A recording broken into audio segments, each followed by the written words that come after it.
सामवेदीय तलवकार शाखा की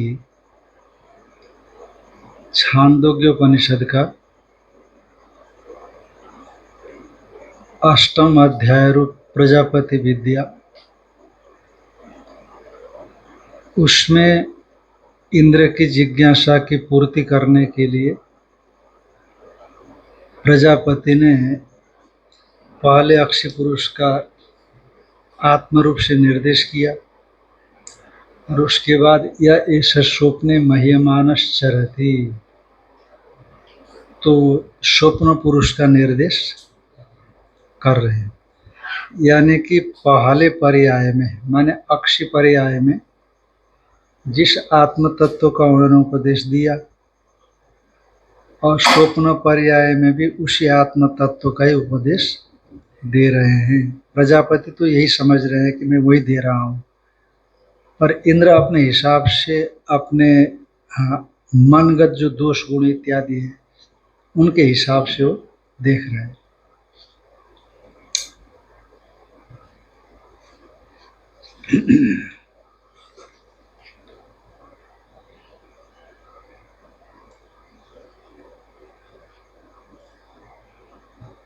तो ये नवम खंड का तीसरा मंत्र हो गया था, चलेगा।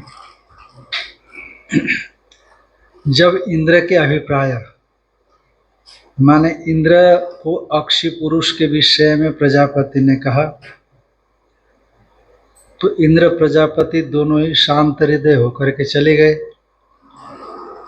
तो अक्षी में दिखने वाला जो छाया पुरुष है वो आत्मा है, ऐसा मान करके इंद्र निश्चिंत होकर के चले गए।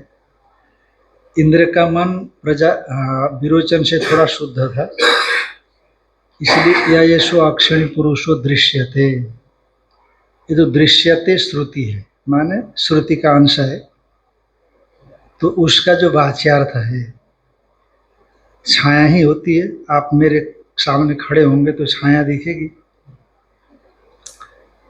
तो दृश्यते के वाच्यार्थ जो भी परछाई होगी वही होगी।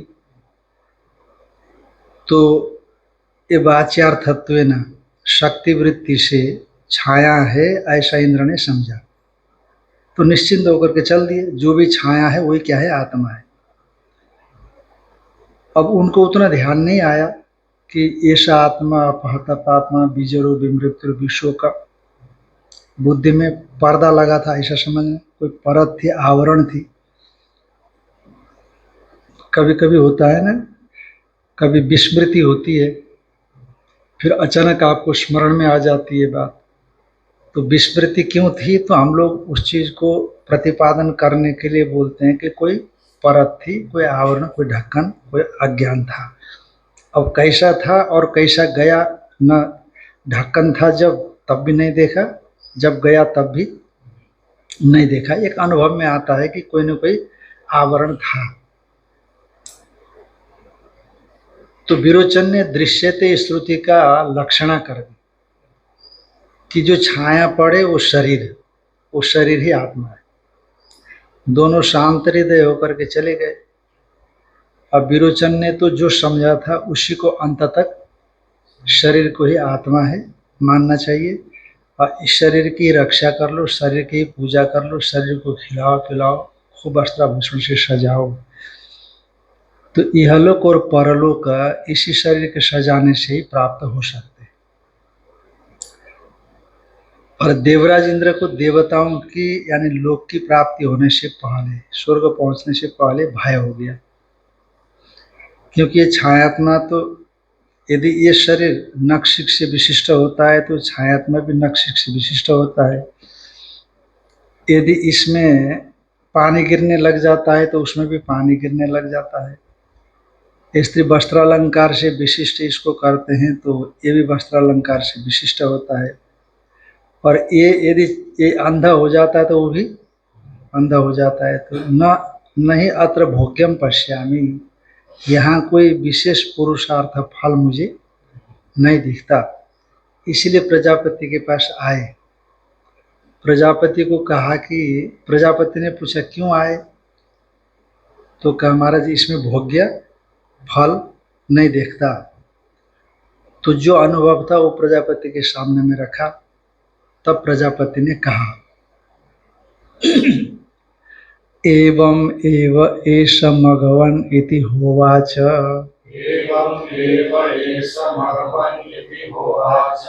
एतं त्वेव ते भूयोऽनुव्याख्यास्यामि।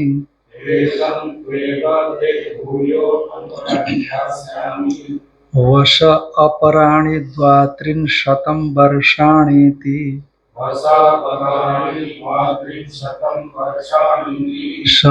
अपराणि द्वात्रिंशतं वर्षाणि उवास।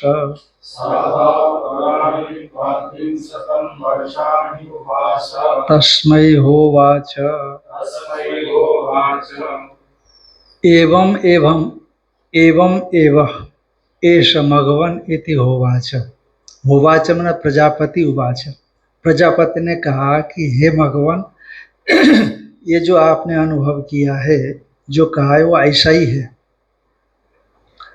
तो आप जो हमने कहा था कि यह एषो अक्षणे पुरुषो दृश्यते स आत्मा एतद आत्मा, हाँ ऐसे ही था ना,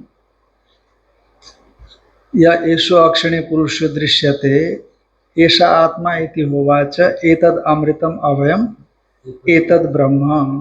तो इस प्रकार से हमने यद्यपि कहा था, पर अक्षी पुरुष को छाया मान करके जो आपने कहा वो ऐसा ही है कि अक्षी पुरुष जो छाया रूप से लेते हैं, हम तो अक्षी उपलक्षित दृष्टा को बोल रहे थे, पर आपने छाया समझा और छाया को आत्म समझ करके शांत हृदय होकर के गए और दोष दिखा। तो ऐसी ही बात है, वो दोषग्रस्त ही है। तो एतम त्वेवते भूयोन व्याख्यास्यामि, हम इसका ही हम पुनः व्याख्यान करेंगे। पहला व्याख्यान से आपको समझ में नहीं आया, हम बताएंगे इसी को, इसी का हम दोबारा व्याख्यान करेंगे। अब हालांकि या ये स्वक्षिणी पुरुषो दृश्यते, ऐसा जब हमने आत्म तत्व को उपदेश दिया, उपदेश पूरा हो गया है, कमी नहीं है उसमें, परंतु आपको इससे बोध नहीं हुआ, जरूर कोई न कोई आंतर दोष है। तो इसलिए वर्ष अपराणी द्वात्रिंशतम वर्षाणी थी, अभी दोष अच्छा खासा है, कम नहीं है। इसीलिए अब स्वर्ग में फोन लगा दो, वहाँ की व्यवस्था ठीक ढंग से चलती रहे। पर आपको तो और 32 साल और रहने पड़ेंगे, क्योंकि एकदम से पूरा कह देंगे 101 साल तो इंद्र घबरा जाएंगे। 32 साल तो हो चुके हैं, और अब 32 साल 101 में 32 माइनस करने के बाद जो बचेगा है कि नहीं, कितना बचेगा? 73 साल है। 101 में 32 माइनस कर देने पर कितना हो गया? 67 साल है। हाँ 67। इतने साल बसो कह देने से तो उनको तो बड़ा घबराहट हो जाएगी, तो इसीलिए 32 कह दिया। तो वर्ष अपराणी द्वात्रिंशतम वर्षाणी थी, सह अपराणी द्वात्रिंशतम वर्षाणी उवास। तो और ब्रह्मचर्य का पालन करते हुए 32 साल तक प्रजापति लोक में इंद्र रहे। और तस्मै होवाच, तो प्रजापति ने इंद्र से कहा एवं एव एष मघवन् सम्यक त्वया अवगतम, ठीक ढंग से आपने समझा कि न छायात्मा, छायात्मा आत्मा नहीं हो सकता है, अथवा छाया आत्मा नहीं हो सकता है। जो अक्षी आँख में, ये जो दृश्यमान आँख है उसमें पड़ी हुई छाया आत्मा नहीं है। प्रजापति ने कहा यो मया उक्त आत्मा प्रकृत, जो मैंने प्रकृत आत्मा कहा, प्रथम पर्याय में जो कहा एतम एव आत्मानम, जो प्रकृति, जिसका प्रकरण का आरंभ किया, और जो मेरी बात सुन करके आप लोग यहाँ आए हो और मैंने यह येषु अक्षिणी पुरुषो दृश्यते में जो प्रकृत आत्मा कहा, एतम एव आत्मानं तु ते भूय पूर्वम व्याख्यातम अपि, इसी आत्मा को यद्यपि मैंने पहले व्याख्यान कर दिया है, फिर भी अनुव्याख्यास्यामि, मैं दोबारा व्याख्यान करूंगा।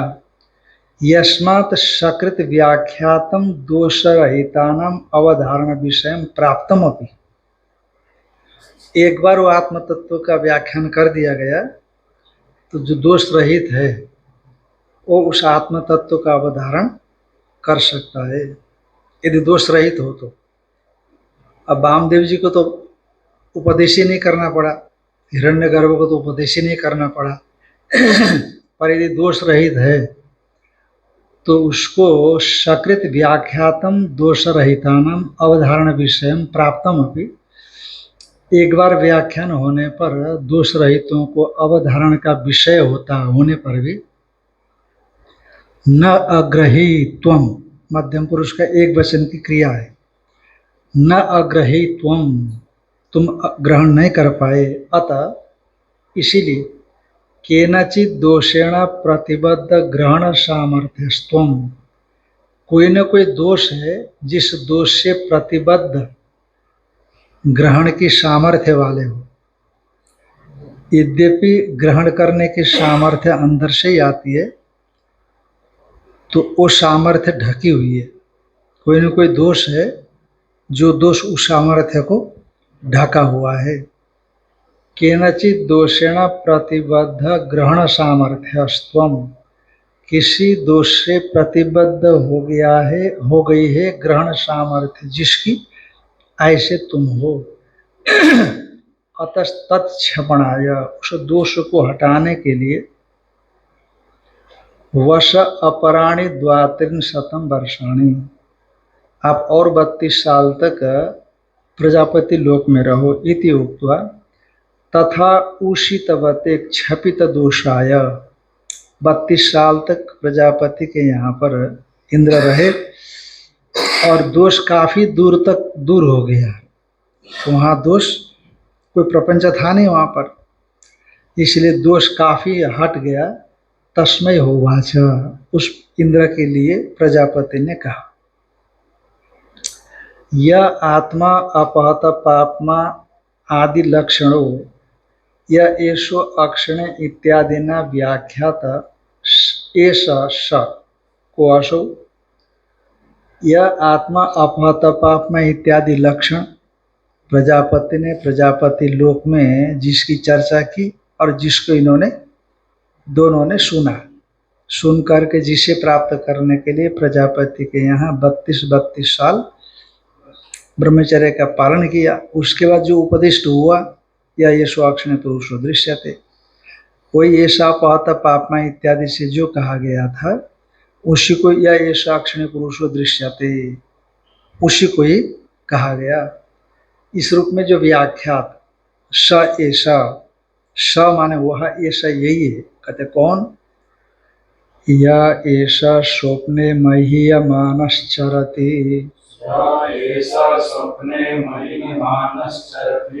एषा आत्मा इति होवाच, एतद् अमृतम् अभयम् एतद् ब्रह्मेति, सः शान्तहृदय प्रव्राज, सः अप्राप्यैव देवान्, एतद् भयं ददर्श, तद् यद्यपि इदं शरीरम् अंधं भवति, अनन्धश्च भवति, यदि श्रामम् अश्रामो नैव एषो अस्य दोषेण दुष्यति, यह एष स्वप्ने मह्यमानश्चरति, स्वप्ने माने स्वप्न काल में, सुषुप्ति में नहीं। स्वप्न का मतलब यहाँ पर अन्यथा ग्रहण रूप स्वप्न ही ले लेना। तो ये जो स्वप्न में मह्य मानस चरती, जैसे जागृत में लोग इसकी पूजा करते हैं, माला इत्यादि सम्मान करते हैं, तो महिमा समन्वित होकर के ये भ्रमण कर लेता है, चलता फिरता है। उसी तरह से स्वप्न में भी इसकी जय जयकार होती है ना। स्वप्न में स्वप्न देखेगा लोग सम्मान करते हैं। तो इसलिए स्वप्न में जो मह्य मानस चरती, बड़ा सम्मानित होकर के विचरण करता है, और उस सम्मान की बातों को जो स्वप्न में था मिथ्या होने पर भी जागृत में आकर के जो अनुभव करता है, जिसने स्वप्न में महिमा संपन्न होते हुए अपने को देखा, और जगने के बाद वही क्या करता है, वह स्वप्न जबरदस्त आया आज, ऐसा अनुभव जो करता है। अनुभविता दोनों ही एक है, भिन्न भिन्न नहीं। तो यह ऐसा स्वप्ने मह्य मानस चरती, कहते ऐसा आत्मा इति होवाच, कहते यही आत्मा है। ये तद अमृतम, ये अमृत है। ये तद अभयम, यही अभय है। ये तद ब्रह्म इति, और यही क्या है, ब्रह्म है। सह शांतहृदय पवव्राज, पवव्राज। अब ये इंद्र जी को पता नहीं है कि प्रजापति तो पूरा ही खोल करके रख दिए होंगे आत्म तत्व का, कुछ बचा करके नहीं रखे होंगे, ऐसा इंद्र सोच रहे हैं ना। अब प्रजापति ने पूरा खोल करके बता दिया है। वो तो पहले पर्याय में बता दिया था, बताया ना भगवान आश्चर्य ने, अब दूसरे में बताया, पर कोई दोष से वो नहीं समझ पाए। अब मिथ्या आत्मा को ही आत्मा समझ करके चल दिए। सह शांत हृदय पवव्राज, सह अप्राप्य व देवान एतद भयम ददर्श। वो पहले की तरह ही है यहाँ का भी। तो रास्ते में जाते जाते, क्योंकि 32 साल हो गया था ना ब्रह्मचर्य का, अतिरिक्त और 32 साल हो गए थे, तो कहने के मन थोड़ा शुद्ध और हो गया। तो शुद्ध मन से जब चिंतन करता है ना, तो चिंतन की धारा सही दिशा में जाती है। अशुद्ध मन से जब चिंतन करता है तो चिंतन की धारा गलत दिशा में भी जाए, गलत दिशा में ही जाती है, मन अशुद्ध होता है, क्योंकि दोष है ना, अशुद्ध मन दोष है। और निर्दुष्ट मन से जब चिंतन करता है, तो इसलिए हमारे शास्त्रों में निर्दुष्ट मन को परमात्मा ही बोला। चित्तम चिदिति जानिया तकार रहितो यदा, तकार रहितम यदा। चित्त बोलते ना, चित्त जो चिंतन करता है, तकार विषयाध्यास। चित्त में 2 तकार है, यदि एक तकार हटा देंगे तो चित्त हो जाएगा। तो एक तकार, जो चित्त शब्द में 2 तकार में से एक तकार क्या है, कहते विषयाध्यास। ये दुनियादारी एक तकार है।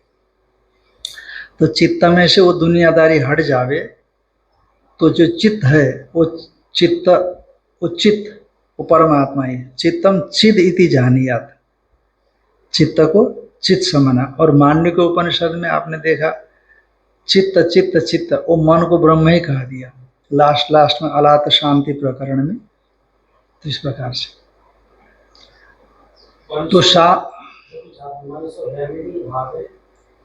द्वैतम नैव फलभ्यते, ऐसा आता है। तो शांत हृदय पवव्राज सह अप्राप्य देवान, देवताओं को या देवलोक को प्राप्त किए बिना ही रास्ते में विचार करते हुए जा रहे हैं। एतद भयम ददर्श, कहते ये भय देखा उन्होंने, विचार ऐसे स्फुरित हो गया दिमाग में। क्या देखा, तद यद्यपि इदम शरीरम अंधम भवति।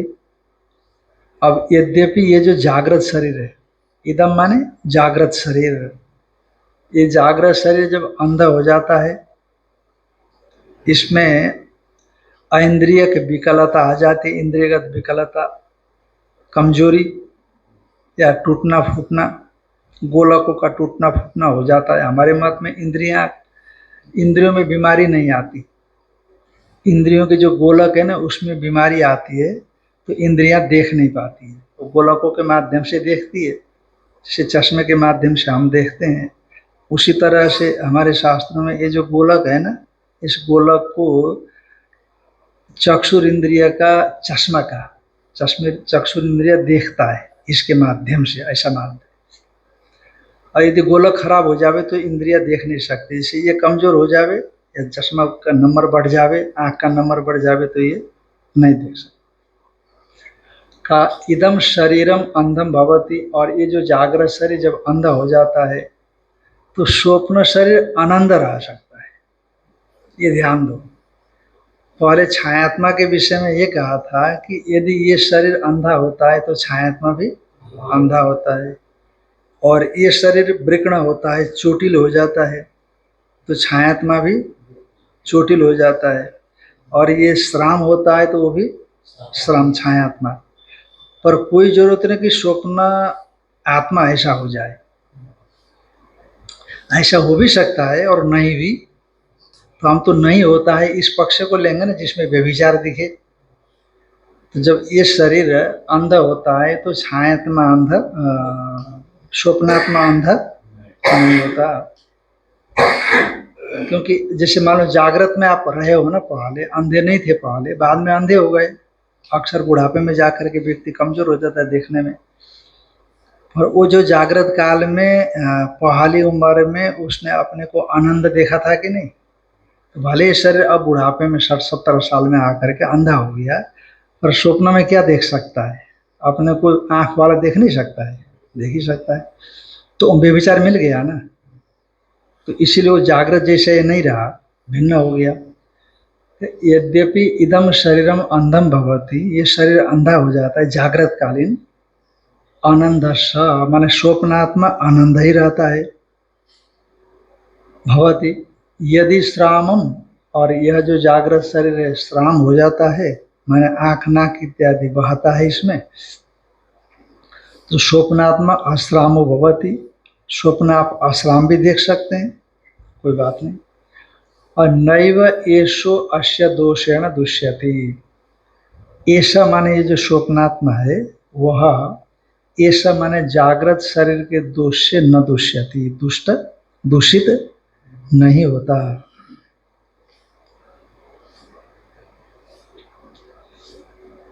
तो आप आत्मा सिद्ध कर रहे हो इससे, है कि नहीं? जागृत कालीन दोष से शून्य स्वप्नात्मा को दिखा करके क्या सिद्ध करना चाहते हो? आत्मा सिद्ध करना चाहते हो क्या? नहीं, ऐसा नहीं करेंगे। इंद्र आगे जाकर के फिर दोष दिखाएंगे स्वप्नात्मा में, दूसरे मंत्र में। यह स्वप्ने महीयमाना, माने स्त्रियादि भी पूज्यमाना, स्त्री है, अन्य विभिन्न प्रकार की पूजन सामग्रियां हैं, सम्मान की सामग्रियां हैं, उन सामग्रियों से पूजित किया जाता हुआ स्वप्न में चरति, माने अनेक विधान स्वप्न भोगान अनुभवति इत्यर्थ, अनेक प्रकार के स्वप्न भोगों को, पदार्थों का अनुभव करता है। ऐसा आत्मा इति होवाच इत्यादि समान, ये पूर्व के समान उसका व्याख्यान समझना। सह एवं उक्त इंद्र, तो प्रजापति ने इस प्रकार से 32 साल और गुजरने के बाद जो उपदेश दिए प्रजापति ने इंद्र को, तो उससे इंद्र शांत हृदय हो गए। अब तो आत्मा हमको उपलब्ध हो गया। शांत हृदय पवव्राज सह अप्राप्य देवान, पहले पूर्ववत माने जैसे देवताओं को प्राप्त करने से पहले ही रास्ते में पूर्ववत माने जैसे छायात्मा में आत्मदर्शन देखा था ना, छायात्मा को अनात्म समझा था, क्योंकि स्थूल के नष्ट होने पर वो भी नष्ट हो जाता है, तो नष्ट होने वाला आत्मा कैसे हो सकता है? अतएव छायात्मा आत्मा नहीं हो सकता। ऐसा जो पूर्ववत देखा वैसा इसमें नहीं देखा। मैंने पूर्ववत माने छायात्मा दर्शन के समान, अस्मिन अपि आत्मने, अच्छा सब आगे को लेकर के बता रहे हैं, आगे को लेकर के। सह एव अप्राप्य देवान पूर्ववत अस्मिन अपि आत्मनि भयम ददर्श, इस आत्मा में उन्होंने क्या देखा? भय देखा। कहते कैसे भय देखा? तदिदम शरीरम यद्यपि अंधम भवति स्वप्नात्मा यो आनंद भवति, वह जो स्थूल शरीर अंधा होता है तो स्वप्नात्मा आनंद होता है। यदि श्रामम इदम शरीरम अश्रामश्च स्वप्नात्मा भवति स भवति नैव एष स्वप्नात्मा अस्य दोषेण देहस्य दोषेण दुष्यति। इससे तो अनात्म सिद्ध नहीं हुआ ना। तो इसलिए मैंने कहा अगले सूत्र में, अगले श्लोक में आएगा कि अनात्मा, जैसे छायात्मा में भय देखा उसी तरह से स्वप्नात्मा में भी भय देखा, पर इस मंत्र में भय नहीं आया, अगले मंत्र में भय आता है। न बधेन अस्य हन्यते नास्य श्रामेण श्रामो घ्नन्ति त्वेव एनं विच्छादयन्तीव अप्रियवेत्तेव भवति अपिरोदितीव नाहम् अत्र भोग्यं पश्यामीति। तो अस्य स्थूलस्य देहेन, अस्य स्थूल देहस्य बधेन, इस स्थूल देह के वध से न हन्यते, माने स्वप्नात्मा का नाश नहीं होता। वध का मतलब क्या होता है? वध का मतलब क्या होता है? वध, हाँ हाँ, है ना। तो कह रहे हैं कि अस्य स्थूल देहस्य, क्योंकि अस्य स्थूल देह का ही लेना चाहिए। अस्य स्थूल देहस्य वधेन, इस स्थूल देह के वध से न हन्यते, माने स्वप्नात्मा इसका वध नहीं होता। पर जब स्थूल देह नहीं रहेगा तो स्वप्नात्मा रहेगा कैसे? कैसे देखेगा? है कि नहीं? बस इतना ही लेना कि वध का मतलब कुछ चोट है, ऐसा समझना। अथवा कभी मान लीजिए कि कहीं कोमा में चला गया, पर कोमा में जाने के बाद स्वप्नात्मा भी नहीं रहेगा, फिर स्वप्न नहीं देख सकता ना उस काल में। यदि कोमा में चला गया हो तो स्वप्न नहीं देखेगा ना, कि देखेगा? यदि यदि व्यक्ति मूर्छित हो जावे तो स्वप्न कैसे देखेगा? देखने वाला तो मन है, मूर्छित का मतलब ही मन का होता है, तो इसलिए स्वप्न नहीं देखेगा। इसलिए चोटिल अवस्था ही ले लेना। तो इसका कोई चोटिल होने से या थोड़ा बहुत होश है, एकदम मरणासन्न है पर होश है, होश है माने मन जागृत है, ये मतलब हुआ ना। तो उस काल में ऐसा होने पर भी वो स्वप्नात्मा को कुछ नहीं मालूम पड़ता। स्वप्न देखेगा ठीक ठाक ही देख सकता है ऐसी अवस्था में भी। न अस्य श्रामेण श्रामो, और इस स्थूल देह के श्रामेण, श्राम होने पर न श्रामो, श्राम नहीं होता। तो फिर स्थूल देह के दोष इसमें नहीं दिखे, स्वप्नात्मा में स्थूल देह संबंधी दोष दिख छायात्मा में दिखे ना, तभी छायात्मा को आपने क्या समझा? अनात्मा समझा, उसमें भोग्य नहीं देखा। जब स्थूल देहगत जो दोष है उसको आपने स्वप्नात्मा में नहीं देखा, तो फिर छायात्मा के समान स्वप्नात्मा झूठ मूठ मिथ्या कैसे हो सकता है? का यद्यपि ऐसा है, स्थूल देह के दोष से यद्यपि स्वप्नात्मा में कोई दोष यद्यपि नहीं दिखता है, यदा कदा नहीं दिखता है। और बहुत बार तो स्थूल देह का दोष से भी स्वप्नात्मा में दोष दिखता है, तो यदा कदा नहीं दिखता है। जहाँ ये आया वो देखा बताया। पर घ्नान्ति त्वेव एनम, घ्नान्ति तु एव एनम, एव का अर्थ इव करना, क्योंकि आगे जितने भी पर्याय है उन पर्यायों में इव शब्द ही आया है। इसलिए एनम माने इस स्वप्नात्मा को घ्नान्ति इव, तू, परंतु तू का पूर्व जो बात आई ना, पूर्व स्वप्नात्मा मानो नित्य है जैसी बातें जो आई, उसका व्यावर्तन कराने के लिए तू बता दिया। तू परंतु घ्नान्ति इव एनम, एनम माने इस स्वप्नात्मा को मानो कोई इव लगा दिया है, घ्नान्ति इव, मानो कोई बहुत से लोग मिल करके मारते हैं, ऐसा स्वप्न आ सकता है। जागृत में कहीं देखा, स्वप्न आ गया, तो घ्नान्ति तु एव एनम, मानो घ्नान्ति इव एनम, इसको मारते हैं, कोई मार खा रहा है ऐसा भी दिखता है, मार रहे हैं। और विच्छादयन्ति व, कोई इसको डंडा लगा रहा है, पिटाई कर रहा है, कई लोग मार रहे हैं, कई लोग इसको पीट रहे हैं, अपमानित कर रहे हैं। विच्छादयंती व, ऐसा भी दिखता है ये स्वप्न में, अपने आप को देखता है। और अप्रिय वेत्ता इव भवती, अपि अप्रिय वेत्ता के समान होता है। जैसे पुत्र आदि कोई मर जाते हैं स्वप्न में, तो प्रिय पुत्रादियों के बिछुड़ने से उसको क्या होता है, बिछुड़ गए तो प्रिय वेत्ता नहीं हुआ है ना ये। अप्रिय जो पुत्रादि का मरण, उसका वेत्ता ही वह हुआ थी, जानने वाला, तभी तो रोता है ना, परेशान होता है। और आपी रोदिती वह, और फिर साथ साथ में क्या देखता है अपने आप को, मानो वो रोता है, मानो रोता है। तो यदि ऐसा आत्मा अपहत पापमा बीजरो विमृत्यु विशोक, क्या कहा, विशोक कहा, और न मरने वाला कहा।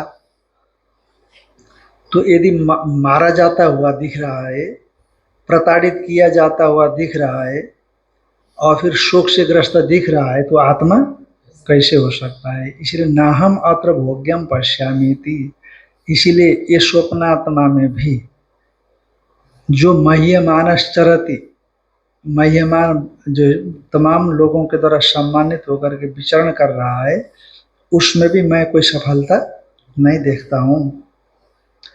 नापि अस्य बधेन सहन्यते, छायात्मवत, छायात्मा जैसे स्थूल शरीर के बध से नष्ट हो जाता है या चोटिल होने से चोटिल हो जाता है, वैसे यह जागृत शरीर के चोटिल होने से स्वप्नात्मा चोटिल नहीं होता।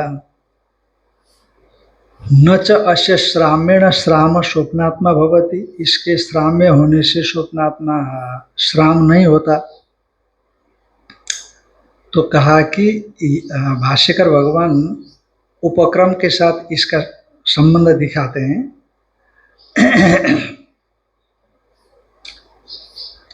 कहा कि पहले ही आपने शुरू में कह दिया था, शुरू में जो है ना, इस अध्याय के आरंभ में ही एक बात आई थी कि 594 पृष्ठ पर कि सब ब्रूयात नाश्य जरया एत जिरियति, वो आचार्य अपने अंत्यवासी शिष्यों से कहे कि इस शरीर के जरया, बुढ़ापा आने पर, भले ही शरीर में बुढ़ापा आ जावे, पर अपने को बूढ़ा मानता है कि नहीं।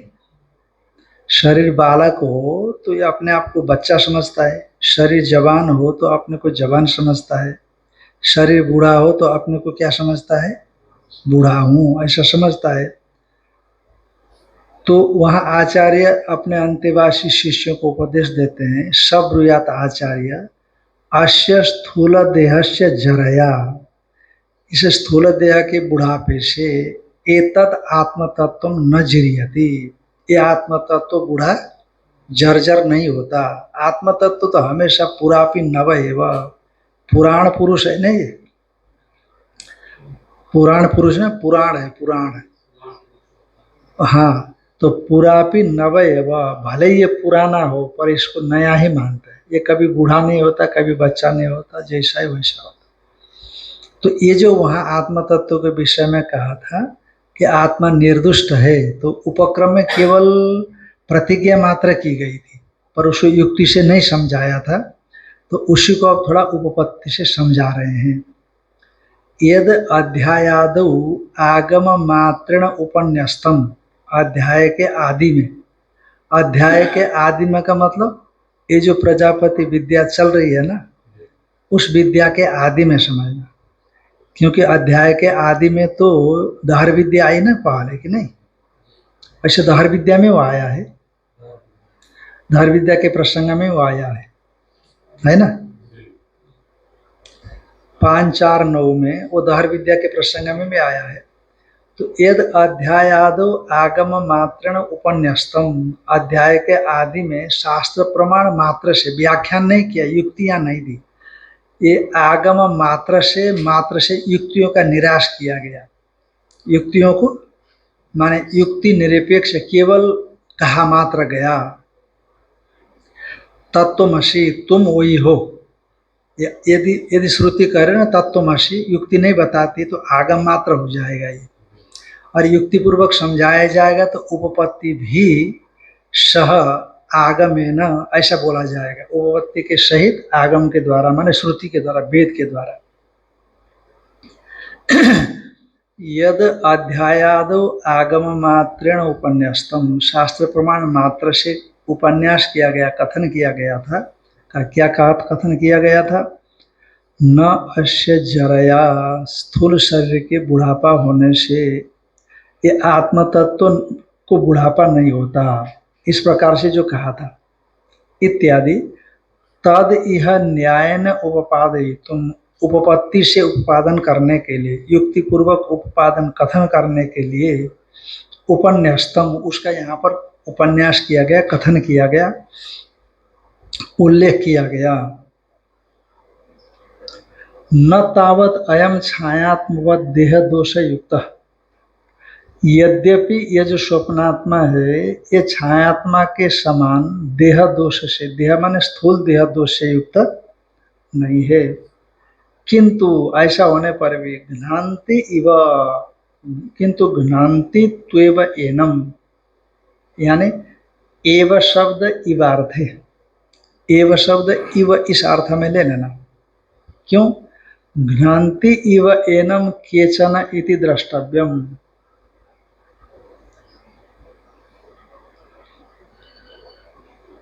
तो यहाँ भाष्य व्यवहार नहीं कहा, आगे के विच्छादयंती व प्रिय व्यक्ता इव रोदिति, इव में शब्द इव शब्द है ना, आगे सर्वत्र इव शब्द विद्यमानत्वात् अत्र प्रथम पर्याये घ्नान्ति इति अस्मिन् अपि एव शब्द इवार्थे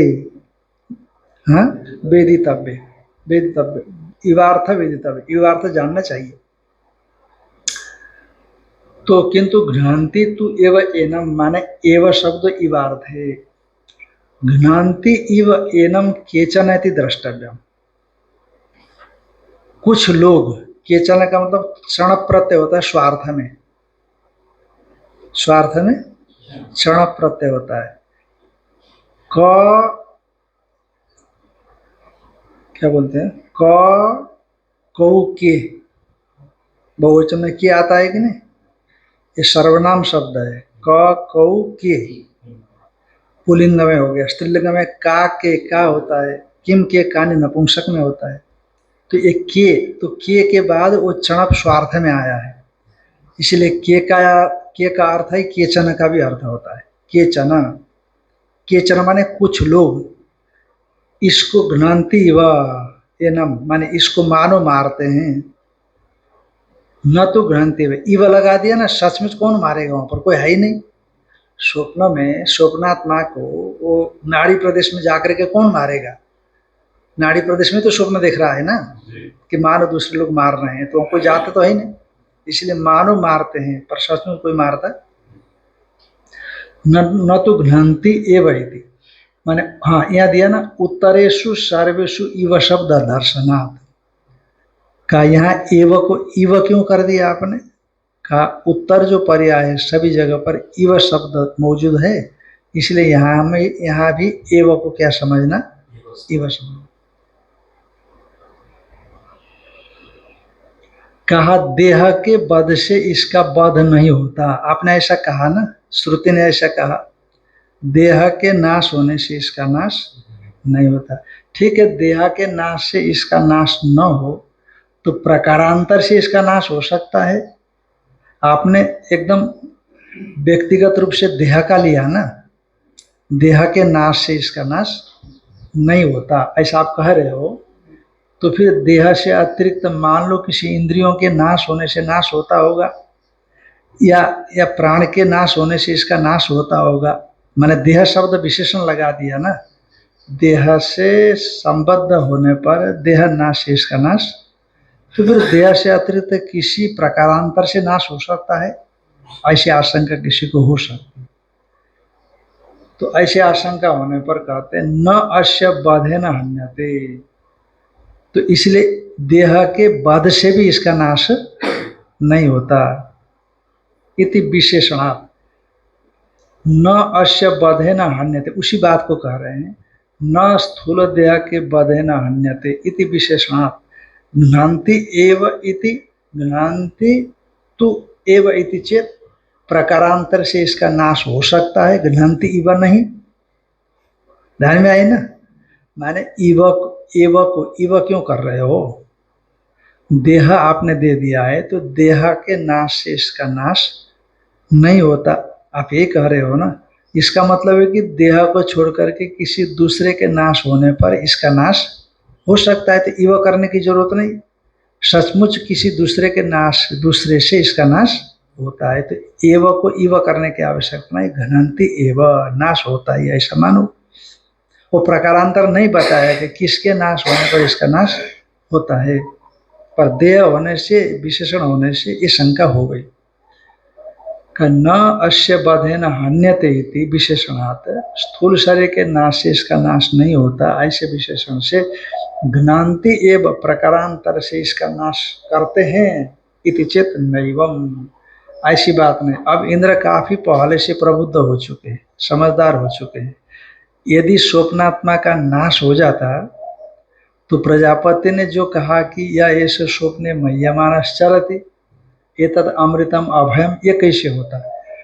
यदि हम स्वप्नात्मा को किसी भी तरह से मिथ्या सिद्ध करते हैं तो प्रजापति को झूठा साबित करना हो जाएगा।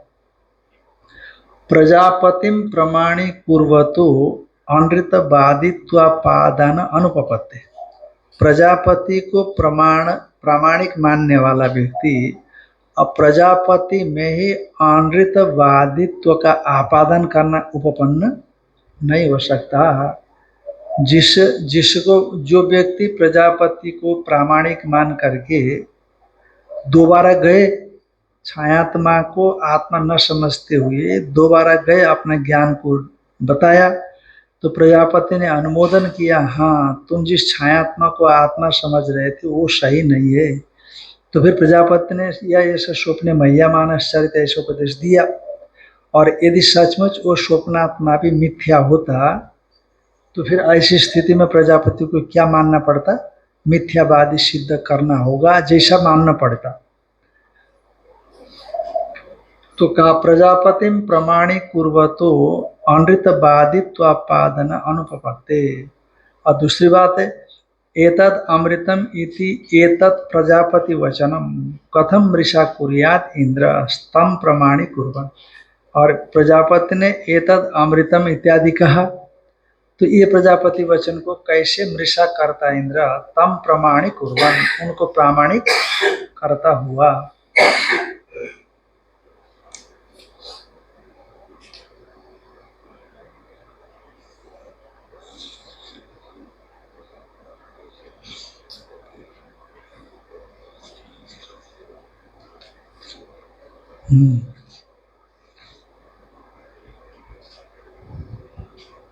ये थोड़ा विचार करेंगे शायद इसके आगे, ऐसा लगता है कि विचार कर रहे हैं।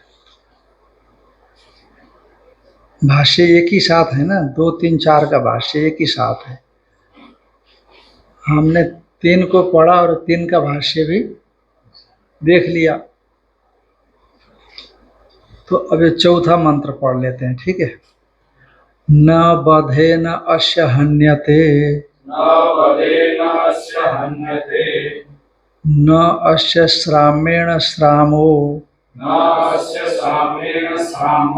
घ्नन्ति त्वेव एनम। नहीं, ठीक नहीं हुआ शायद। तीसरी श्रुति नहीं बोला ना, कि बोला? तीसरी श्रुति नहीं बोली है कि नहीं?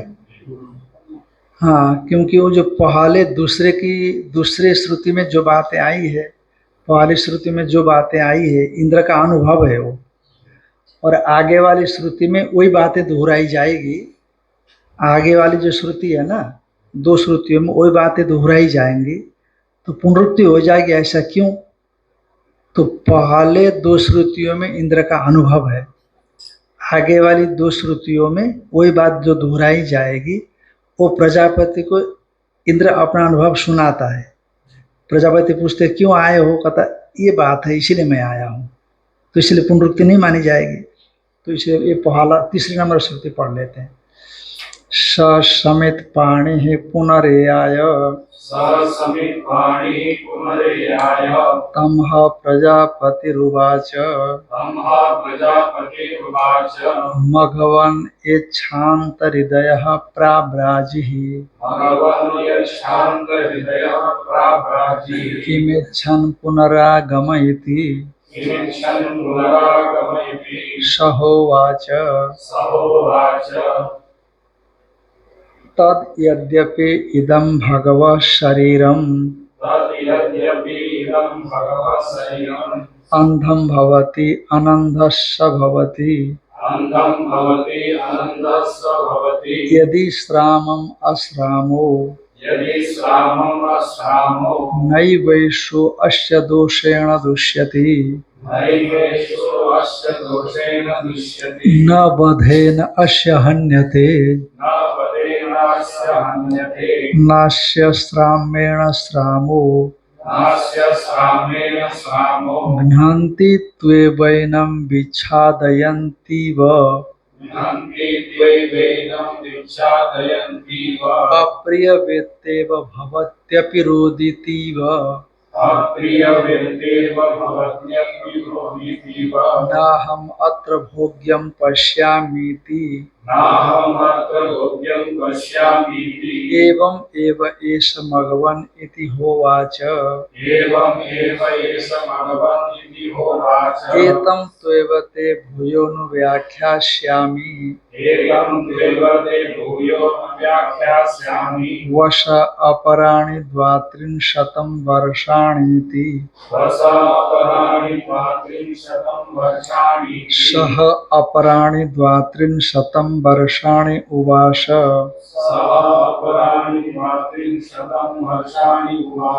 तस्मै होवाच। जब इस प्रकार का अनुभव स्वप्नात्मा के विषय में इंद्र को हुआ, कौन सा अनुभव, कि जागृत के शरीर का असर स्वप्नात्मा में नहीं भी होता है, पर फिर भी स्वप्नात्मा नित्य नहीं है, आत्मा नहीं हो सकता है। क्यों?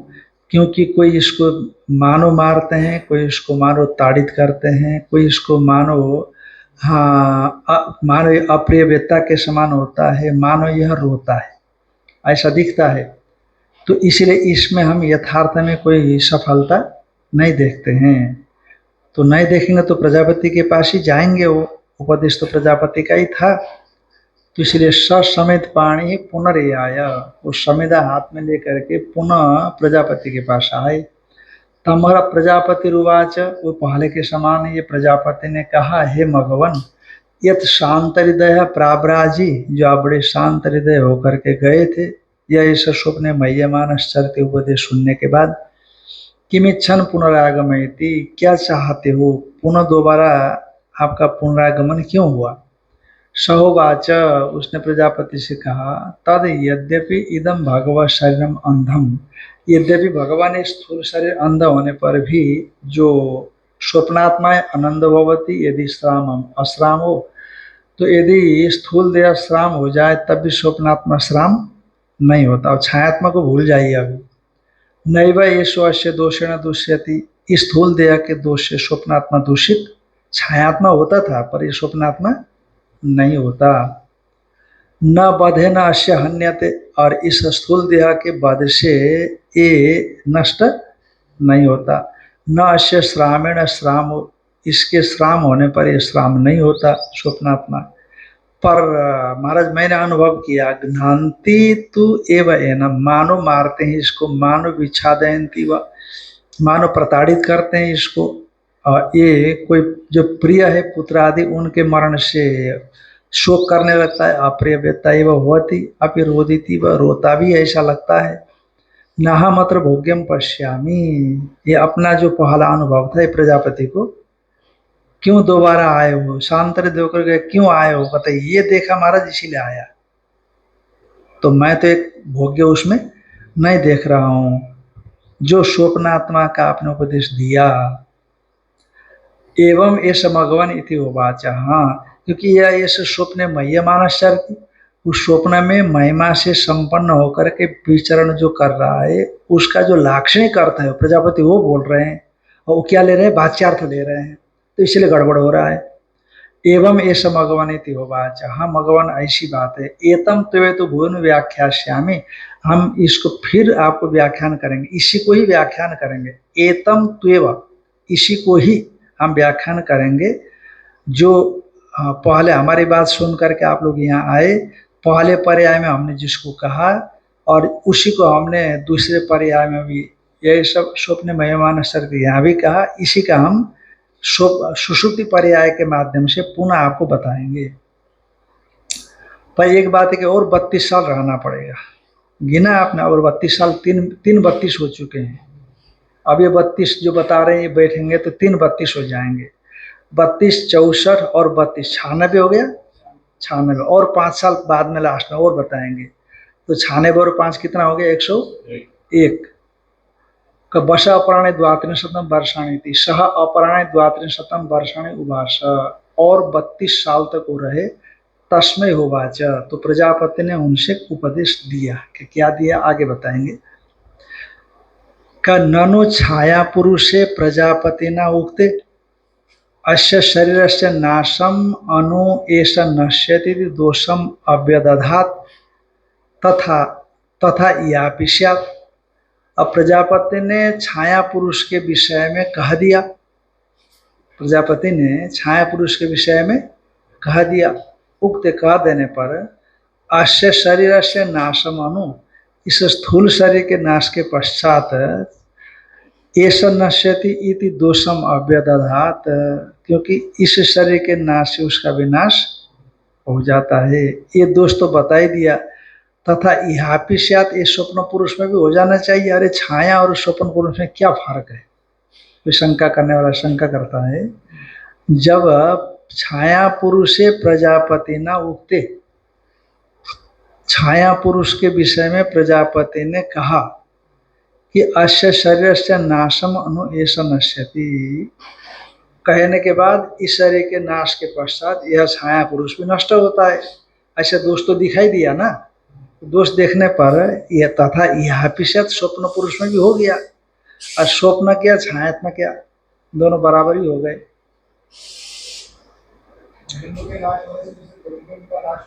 हाँ, तो ऐसे ही नहीं देखेगा क्या, उसका भी नाश हो गया, ऐसा समझ लो, ऐसा शंका करने वाला।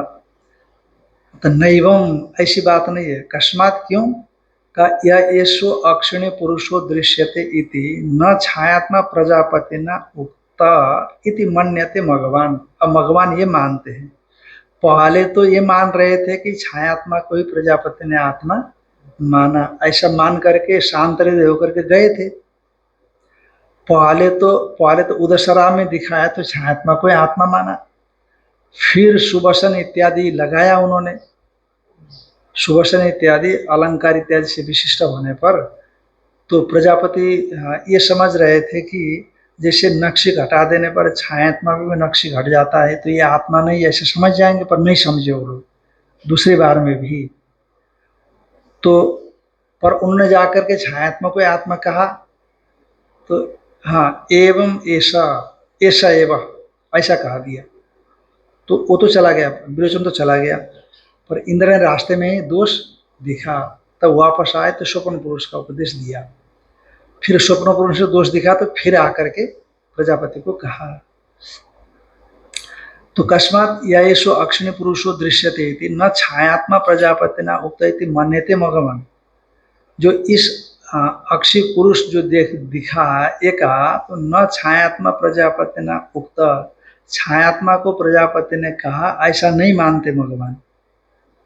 इति न मान्यते, कथम, कैसे। अब ये ध्यान में आया उनको, प्रजापति को, ये इंद्र को ध्यान में आया कि अपहत पापादि लक्षण पृष्ठे, अपहत पापमा इत्यादि लक्षण वाले आत्मा को पूछने पर यदि छायात्मा प्रजापति न उक्त इति मन्यते, छायात्मा को प्रजापति ने कहा ऐसा माना जाएगा। तदा कथम प्रजापति प्रमाणीकृत्य, कैसे प्रजापति को प्रामाणिक मानता हुआ, प्रामाणिक बनाते हुए कि प्रजापति सही बोलने वाले हैं, पुनः श्रवणाय समेत पाणी गच्छेत, पुनः श्रवण के लिए समेत पाणी होकर के वो चले जाते। पर जगह मच, पर गए तो सही। इसका मतलब है कि छायात्मा को प्रजापति ने आत्म रूप से नहीं कहा। तस्मात् न छायात्मा प्रजापति न उक्त इति मन्यते, इसीलिए छायात्मा को प्रजापति ने आत्मा कहा ऐसा इंद्र नहीं मानते, अर्थात छायात्मा को प्रजापति नहीं कहा ये मानते हैं।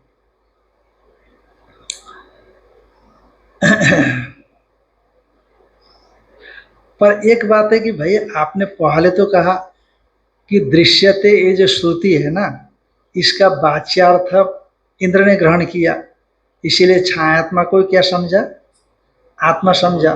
पहले ये कहा था आपने। और वो टीका की तीसरी चौथी पंक्ति नीचे से तीसरी पंक्ति है, अथ इंद्रो दृश्यते इति श्रुत्यर्थम गृहीत्वा, इंद्र ने तो दृश्यते इस श्रुति का अर्थ को ग्रहण करके छायात्मा ने वो गृहीतवान आत्मा इत्रूपेण, छायात्मा को ही आत्मा इस प्रकार से ग्रहण किया। तो कथम इदानीम अन्यथा उच्यते, और यहाँ कैसे कहते हो कि इंद्र ने छायात्मा को आत्म रूप से ग्रहण नहीं किया।